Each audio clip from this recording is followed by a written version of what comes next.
Frankenstein by Mary Shelley, Volume 1, Chapter 6. On my return, I found the following letter from my father. To V. Frankenstein.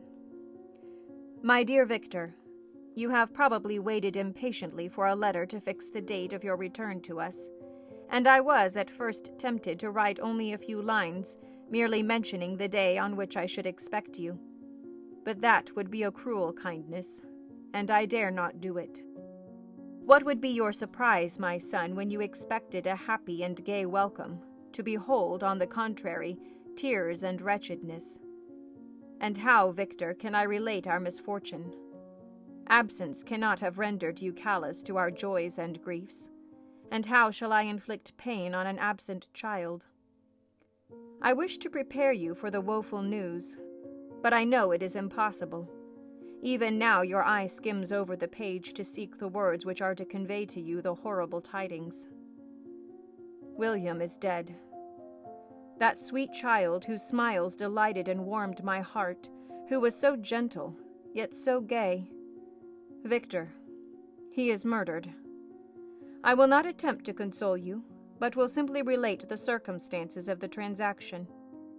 Last Thursday, May 7th, I, my niece, and your 2 brothers went to walk in Plain Place. The evening was warm and serene, and we prolonged our walk farther than usual. It was already dusk before we thought of returning, and when we discovered that William and Ernest, who had gone on before, were not to be found, we accordingly rested on a seat until they should return. Presently Ernest came, and inquired if we had seen his brother. He said that they had been playing together, that William had run away to hide himself, and that he vainly sought for him, and afterwards waited for him a long time, but that he did not return. This account rather alarmed us, and we continued to search for him until night fell, when Elizabeth conjectured that he might have returned to the house. He was not there.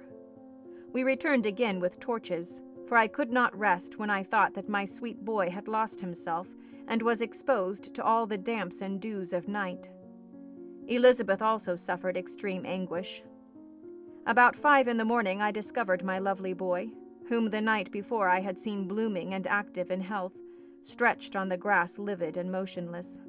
The print of the murderer's finger was on his neck. He was conveyed home, and the anguish that was visible in my countenance betrayed the secret to Elizabeth. She was very earnest to see the corpse. At first I attempted to prevent her, but she persisted, and entering the room where it lay, hastily examined the neck of the victim, and clasping her hands exclaimed, "Oh God! I have murdered my darling infant!" She fainted and was restored with extreme difficulty. When she again lived, it was only to weep and sigh. She told me that same evening William had teased her to let him wear a very valuable miniature that she possessed of your mother. This picture is gone, and was doubtless the temptation which urged the murderer to the deed. We have no trace of him at present, although our exertions to discover him are unremitted, but they will not restore my beloved William. Come, dearest Victor. You alone can console Elizabeth. She weeps continually and accuses herself unjustly as the cause of his death. Her words pierce my heart. We are all unhappy, but will not that be an additional motive for you, my son, to return and be our comforter? Your dear mother.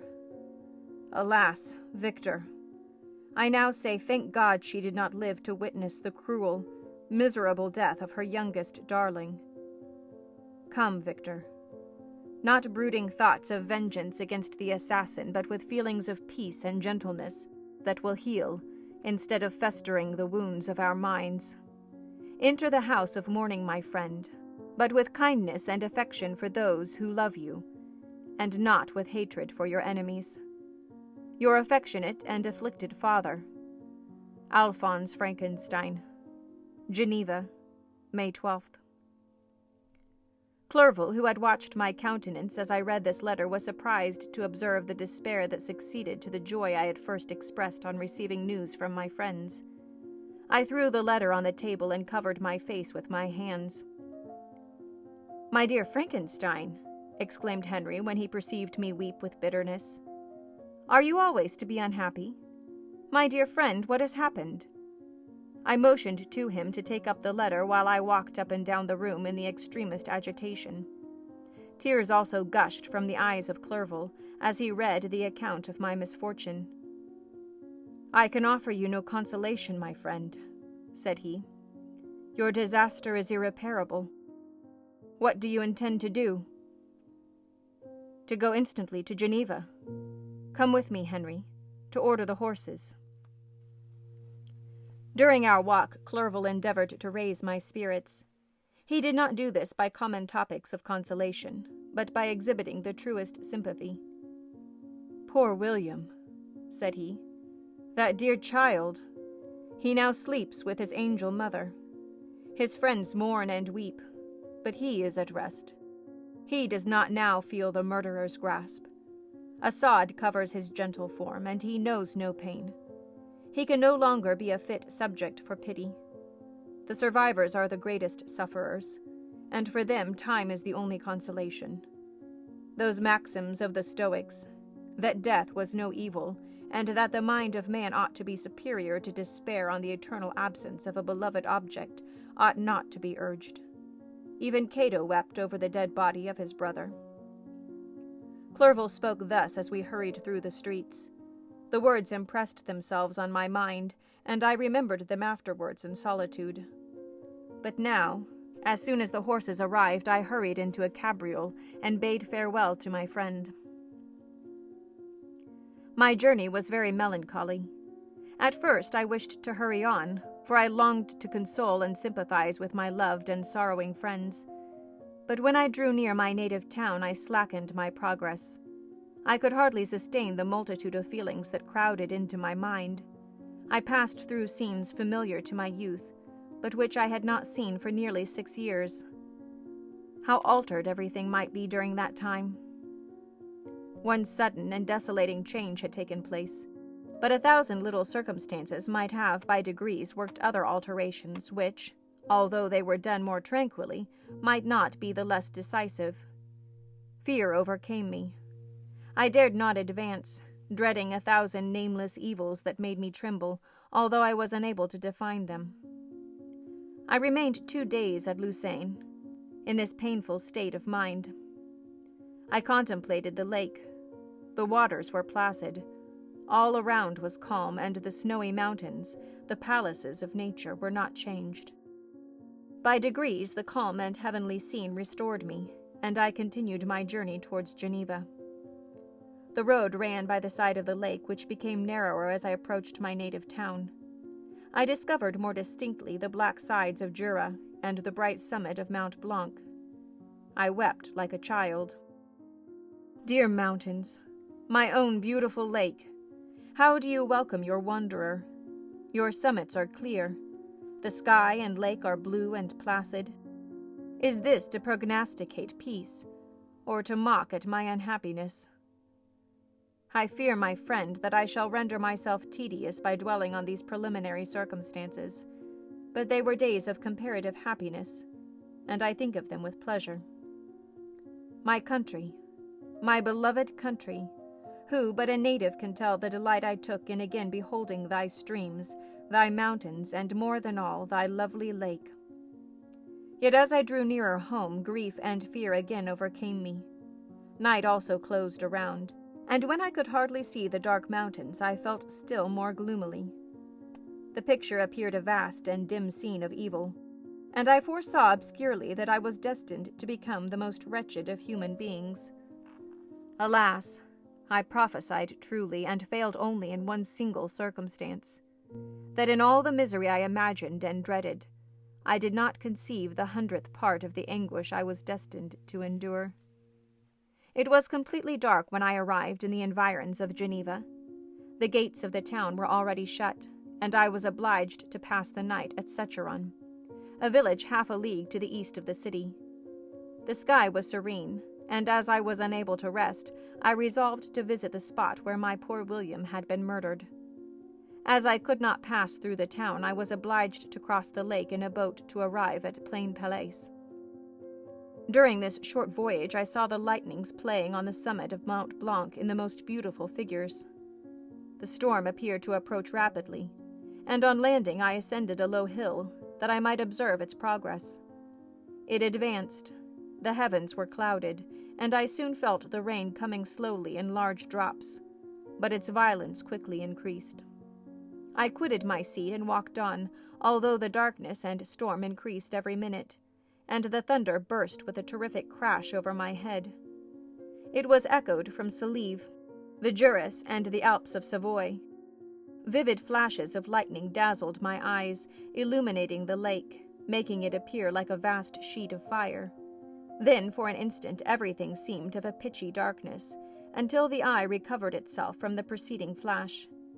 The storm, as is often the case in Switzerland, appeared at once in various parts of the heavens. The most violent storm hung exactly north of the town, over that part of the lake which lies between the promontory of Belrive and the village of Copet. Another storm enlightened Jura with faint flashes, and another darkened and sometimes disclosed the Mole, a peaked mountain to the east of the lake. While I watched the storm, so beautiful yet terrific, I wandered on with a hasty step. This noble war in the sky elevated my spirits. I clasped my hands and exclaimed aloud, "William, dear angel, this is thy funeral, this thy dirge." As I said these words, I perceived in the gloom a figure which stole from behind a clump of trees near me. I stood fixed, gazing intently. I could not be mistaken. A flash of lightning illuminated the object and discovered its shape plainly to me. Its gigantic stature and the deformity of its aspect, more hideous than belongs to humanity, instantly informed me that it was the wretch, the filthy demon, to which I had given life. What did he there? Could he be, I shuddered at the conception, the murderer of my brother? No sooner did that idea cross my imagination than I became convinced of its truth. My teeth chattered, and I was forced to lean against a tree for support. The figure passed me quickly, and I lost it in the gloom. Nothing in human shape could have destroyed that fair child. He was the murderer. I could not doubt it. The mere presence of the idea was an irresistible proof of the fact. I thought of pursuing the devil, but it would have been in vain, for another flash discovered him to me hanging among the rocks of the nearly perpendicular ascent of Mount Saleve, a hill that bounds Plainpalais to the south.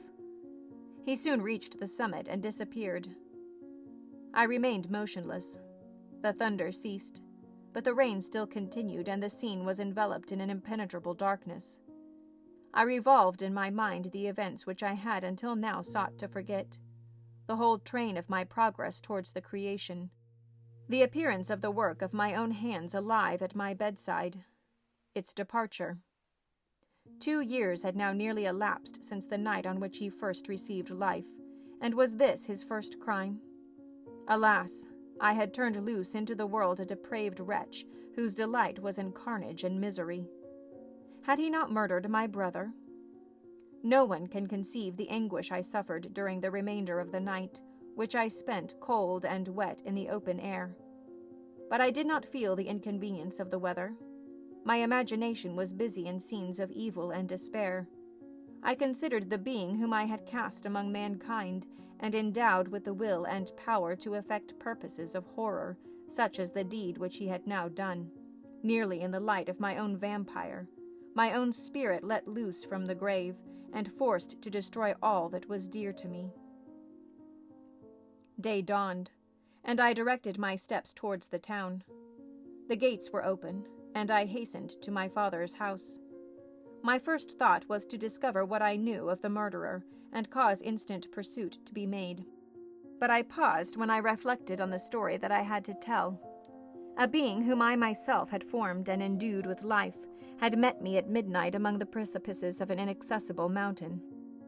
I remembered also the nervous fever with which I had been seized just at the time that I dated my creation, and which would give an air of delirium to a tale otherwise so utterly improbable. I well knew that if any other had communicated such a relation to me, I should have looked upon it as the ravings of insanity.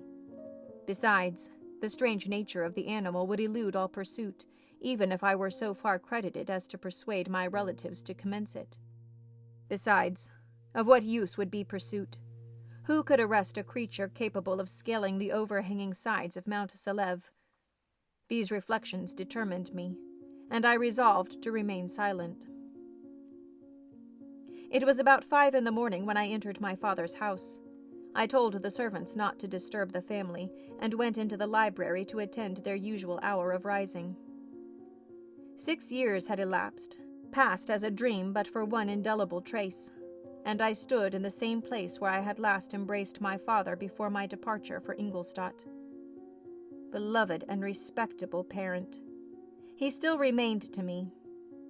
I gazed on the picture of my mother which stood over the mantelpiece.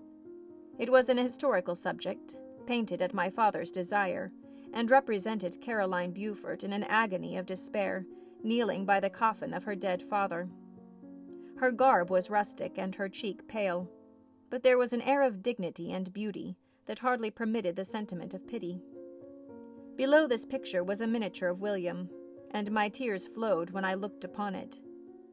While I was thus engaged, Ernest entered. He had heard me arrive and hastened to welcome me. He expressed a sorrowful delight to see me. "Welcome, my dearest Victor," said he. "Ah, I wish you had come 3 months ago, and then you would have found us all joyous and delighted. But we are now unhappy, and, I am afraid, tears instead of smiles will be your welcome. Our father looks so sorrowful. This dreadful event seems to have revived in his mind his grief on the death of Mamma. Poor Elizabeth also is quite inconsolable." Ernest began to weep as he said these words. "Do not," said I, "welcome me thus. Try to be more calm, that I may not be absolutely miserable the moment I enter my father's house after so long an absence. But tell me, how does my father support his misfortunes? And how is my poor Elizabeth?" "She indeed requires consolation.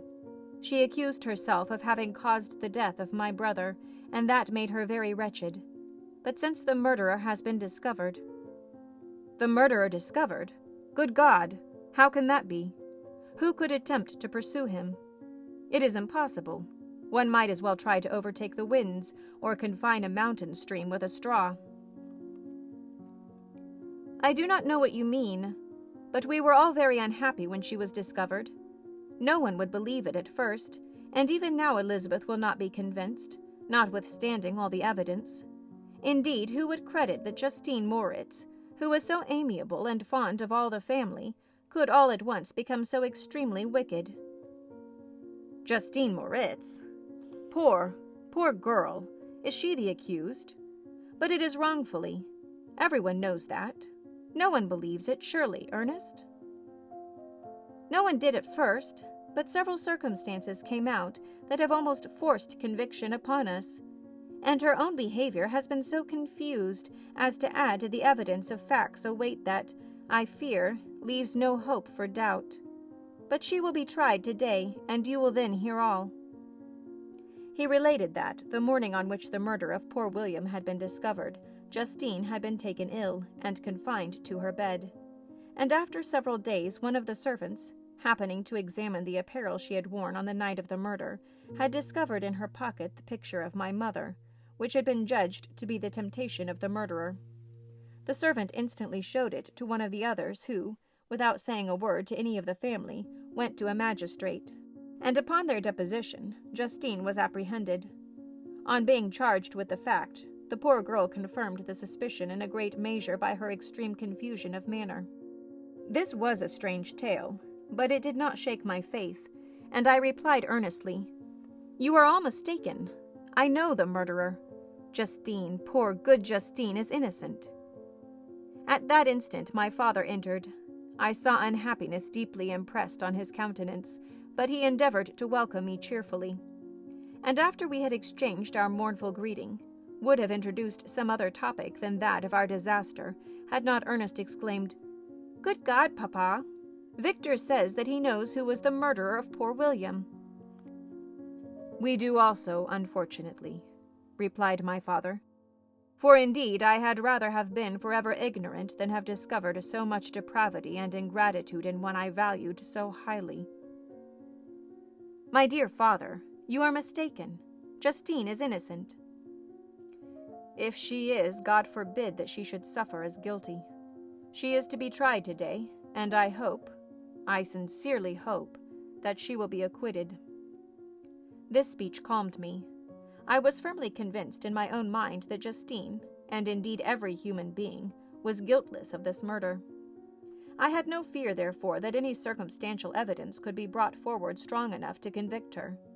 And in this assurance I calmed myself, expecting the trial with eagerness, but without prognosticating an evil result. We were soon joined by Elizabeth. Time had made great alterations in her form since I had last beheld her. 6 years before, she had been a pretty, good-humored girl, whom everyone loved and caressed. She was now a woman in stature and expression of countenance, which was uncommonly lovely. An open and capacious forehead gave indications of a good understanding, joined to great frankness of disposition. Her eyes were hazel, and expressive of mildness, now, through recent affliction, allied to sadness. Her hair was of a rich dark auburn, her complexion fair, and her figure slight and graceful. She welcomed me with the greatest affection. "Your arrival, my dear cousin," said she, "fills me with hope. You, perhaps, will find some means to justify my poor guiltless Justine. Alas, who is safe if she be convicted of crime? I rely on her innocence as certainly as I do upon my own. Our misfortune is doubly hard to us. We have not only lost that lovely, darling boy, but this poor girl, whom I sincerely love, is to be torn away by even a worse fate. If she is condemned, I never shall know joy more. But she will not. I am sure she will not. And then I shall be happy again, even after the sad death of my little William." "She is innocent, my Elizabeth," said I, "and that shall be proved. Fear nothing, but let your spirits be cheered by the assurance of her acquittal." "How kind you are.